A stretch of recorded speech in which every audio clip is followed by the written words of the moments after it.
Welcome back for our refining process with United PMR. So excited to share this next part of our video series with you. A few weeks ago, I was able to attend the refinery at United PMR in New York, and it was amazing. Now there is so much in here. I was hoping to put it all in one video, but there's just way too much. So what I'm going to do is break this section up, and let's talk about the first part now. What happens when you send your materials into United PMR? I'm going to take you all the way from the very beginning of when they receive that to when you receive your payout. Let's take a look at this process right now. The morning starts early at the United PMR refining factory as the delivery trucks bring in the day's shipment. The crew is already expecting the various lots and get right to work pulling those with priority status. A list is made and all is checked off so that the customers can be notified that their metal has arrived and will be processed shortly. From the receiving room, all packages are sent to the lot room for their initial weigh-in. Every step of this process is under video surveillance. The first thing needed is to calibrate the scale to make certain it is working properly. This is actually done multiple times throughout the day to ensure accuracy. Each weight is 70.5 ounces, and the two weights together ensure that the scale is balanced. The first box is opened. Notice that it has been double boxed, and then inside the second box, the metal has been very well padded and wrapped. Once this bag containing the metal is open, a bucket or a dish is weighed, and then the scale is zeroed out so that it has an accurate weighing of the metal. The metal is then moved into that container and weighed again. The weight of the metal is double checked with the weight reported by the customer. Each lot is assigned a lot number, and from this point forward in the process, nobody is aware of the name of the client and who the material belongs to. The lot number accompanies the metal throughout the entire process. From the lot room, the high-grade lots move into an induction or melting room. This particular lot does not have stones, but notice that it does have jewelry tags attached. These will burn off during the melting process.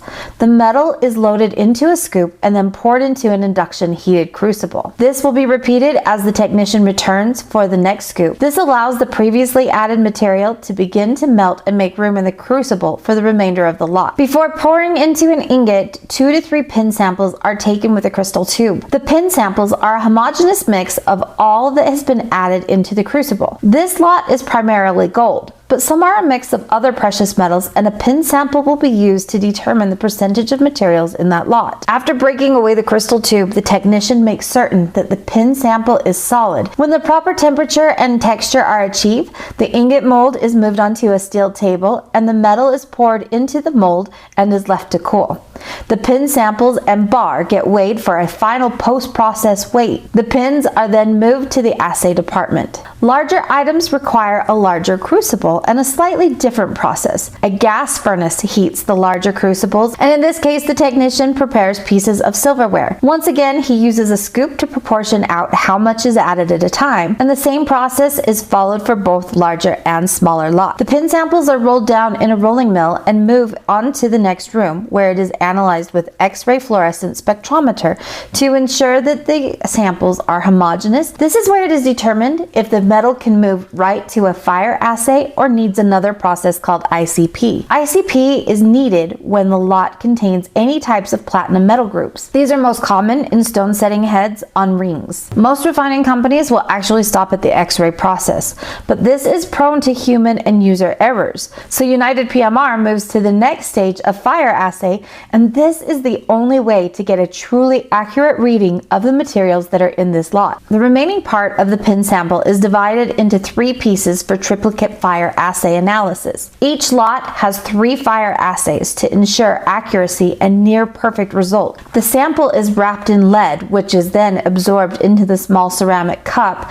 which will leave a button of silver and gold. The 2 metals are then separated and the final weights and values are determined. Once a lot is completed and valued, customers can choose their method of payment. They can receive an in-house credit to be used for product, including solder, wire, sheet, and tube. You can even select from casting grain or master alloys. Or they can select a number of monetary options, including a wire transfer, check, or they can even pool their account for future use. Like I said, there is so much that goes into this.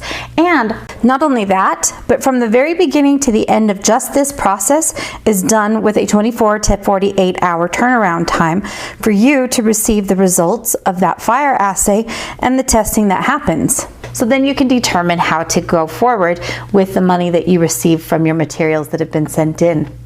Join me next time as we go into part 2, and I'm going to discuss a little bit more about materials that are sent in that have stones or other items in them and how they process that. It's pretty fascinating.